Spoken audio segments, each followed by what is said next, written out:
What makes someone unable to stop checking their phone for a text that might never come? Why do we obsess over people who give us just enough attention to keep us hooked, but never enough to feel secure? And why does consistent, stable love sometimes feel boring compared to the electric uncertainty of someone who's hot one day and cold the next?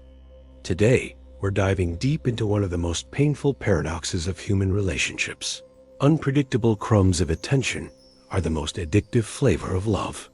And we're going to explore this through the lens of Carl Jung's analytical psychology.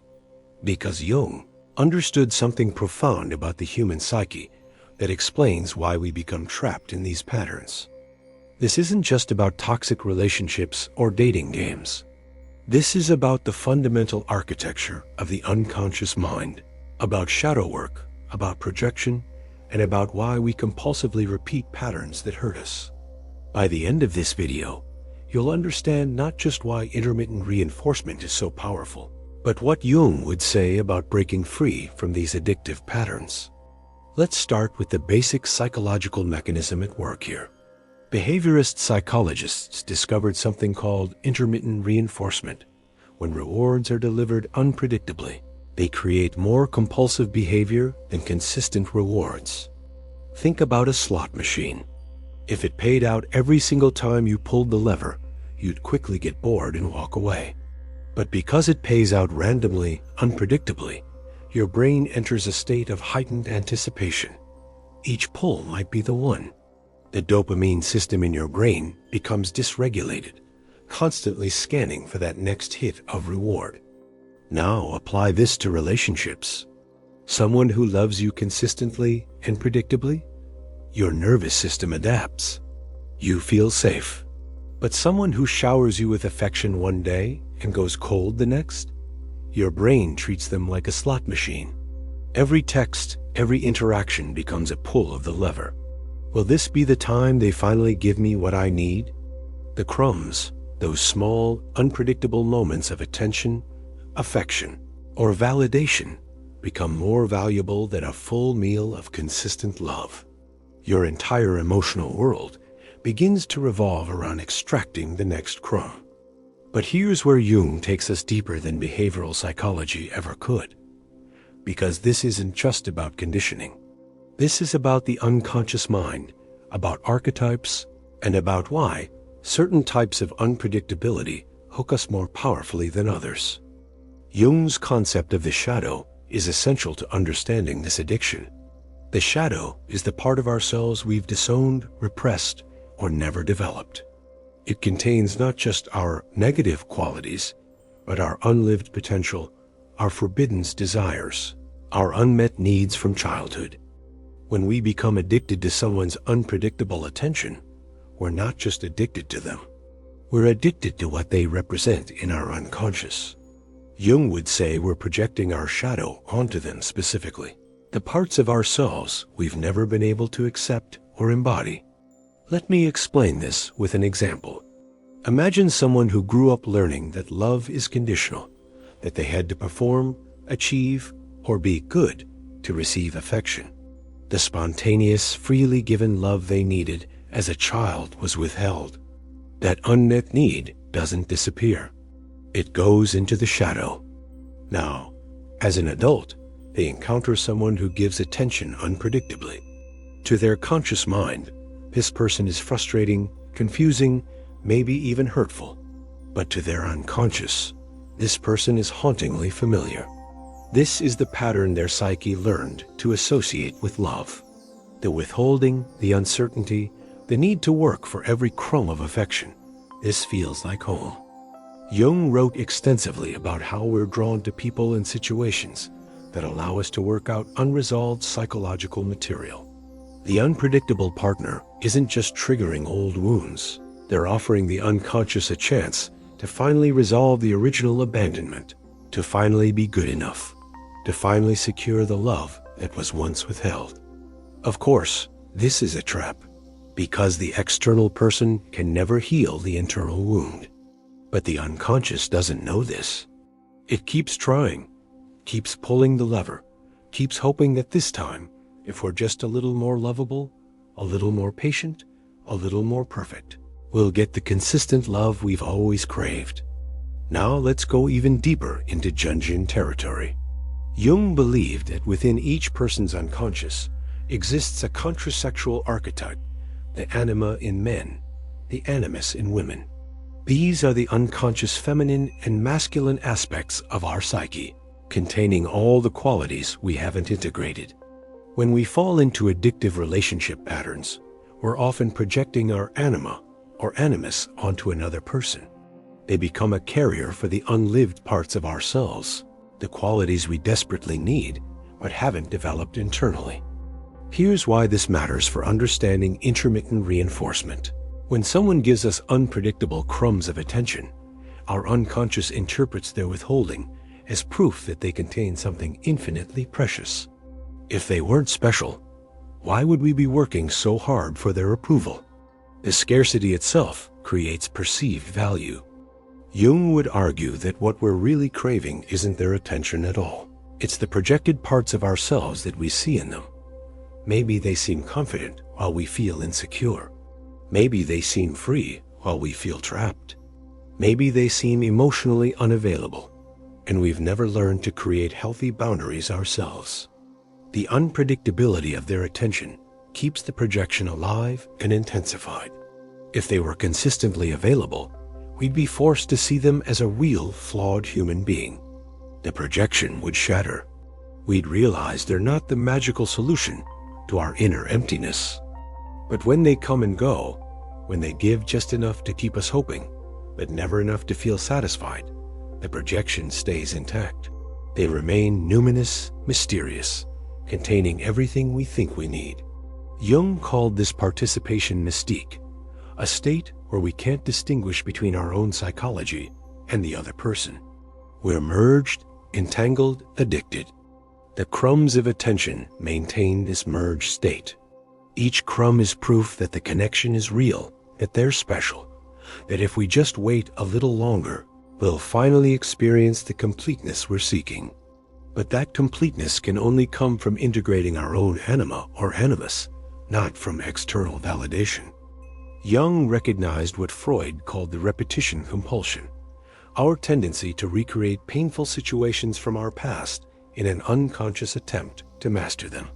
This is absolutely central to understanding why unpredictable attention is so addictive. Within each of us, according to Jung, exists what we might call the wounded child archetype, a part of us that experienced neglect, abandonment, conditional love, or emotional unpredictability in childhood. This isn't about blaming parents. Even good enough parenting can't meet every need perfectly. We all carry some version of this wound. The wounded child remains active in our unconscious, constantly scanning for situations that match the original trauma. Not because it wants to suffer, but because it wants to heal. It's looking for a chance to rewrite the story, to finally get the ending where we're loved unconditionally, where we're enough just as we are. This is why someone can consciously want a healthy, stable relationship while unconsciously being drawn to emotionally unavailable partners. The wounded child recognizes the pattern of unpredictability and thinks, "This is it. This is my chance to finally prove I'm lovable enough to make someone stay." Jung would say the addiction to crumbs is actually the psyche's misguided attempt at healing. Every time that unpredictable person gives us a moment of warmth, the wounded child experiences a rush of hope. See, I am lovable. They did come back. But then comes the withdrawal, the coldness, the silence, and the wound is reopened, deepened. The tragic beauty of this pattern is that it's driven by a healthy impulse, the drive toward wholeness that Jung called individuation. We're trying to become complete, to heal our wounds, to integrate our disowned parts. But we're looking in the wrong place. We're trying to find external solutions to internal problems. The person who gives unpredictable attention becomes a kind of false god in our psyche. We worship at their altar, making offerings of our dignity, our boundaries, our self-respect, hoping they'll finally bless us with consistent love. But Jung knew that any time we give another person godlike power over our well-being, we've fallen into projection. We've given away our power to someone who can never fill the hole they seem to fill. One of Jung's most important contributions was his understanding of psychological opposites. He recognized that the psyche operates through pairs of opposites, conscious and unconscious, light and shadow, known and unknown. And he understood that we're most captivated by whatever represents our opposite. This explains something crucial about addictive relationships. The person who gives unpredictable attention often embodies qualities that are opposite to our conscious personality. If we're overly giving, they're withholding. If we're anxiously attached, they're avoidantly attached. If we're emotionally expressive, they're emotionally restricted. Jung would say this isn't coincidence, it's the unconscious seeking balance. We're drawn to our opposite because, at some level, we recognize that they carry qualities we need to develop. The person who struggles to set boundaries is magnetically drawn to someone with fortress-like walls. The person who's terrified of abandonment is drawn to someone who seems perfectly comfortable alone. But here's the problem. Instead of developing these qualities within ourselves, we become addicted to experiencing them through another person. Their unpredictability, their emotional distance, their withholding, these aren't just painful. They're also strangely organizing to our psyche. They provide a structure, a narrative, a problem to solve. Jung observed that many people prefer familiar suffering to unfamiliar growth. It's less scary to stay trapped in the push-pull dynamic with someone unpredictable than to face the terrifying work of developing our own opposite qualities. If we integrated our shadow, if we balanced our opposites, if we became whole unto ourselves, who would we be? What would life look like? The unknown is terrifying. So we stay addicted to the crumbs. We tell ourselves we're staying because we love them, because there's potential, because sometimes it's so good. But unconsciously, we're staying because the addiction itself protects us from transformation. As long as we're focused on extracting consistency from an inconsistent person, we don't have to face our own fear of wholeness. So how do we break free? Jung's approach wasn't about willpower or simply walking away. It was about consciousness making the unconscious conscious, integrating the shadow, withdrawing our projections, and doing what he called the work of individuation. First, we must recognize the projection. Jung would encourage us to ask, what qualities do I see in this person that I haven't developed in myself? What do I believe they can give me that I can't give myself? Their unpredictable attention feels precious because I'm projecting my own wholeness onto them. But what if that wholeness was always mine to claim? Second, we must dialogue with the wounded child. Jung was a pioneer of active imagination, the practice of consciously engaging with unconscious figures and complexes. Instead of abandoning the part of us that craves those crumbs of attention, we turn toward it with compassion. We ask, what do you need?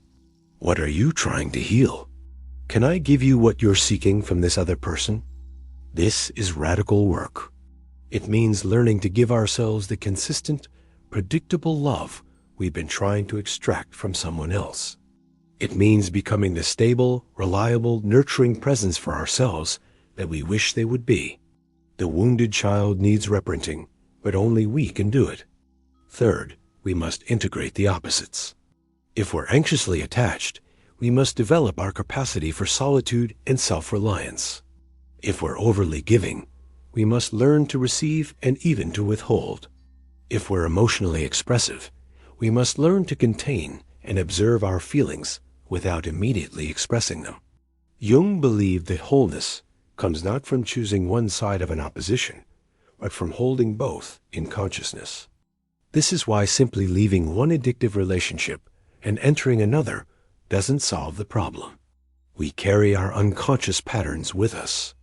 Until we do the inner work, we'll continue to be magnetically drawn to people who give us those addictive crumbs of attention. Fourth, we must grieve. Jung understood that individuation involves the death of illusions. We must grieve the fantasy that another person could complete us.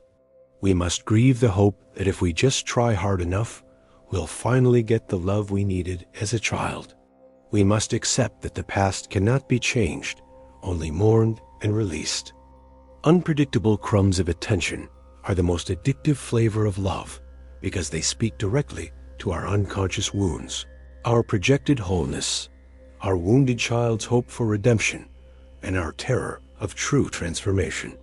Jung would see this pattern not as a character flaw, but as the psyche's misguided attempt at healing.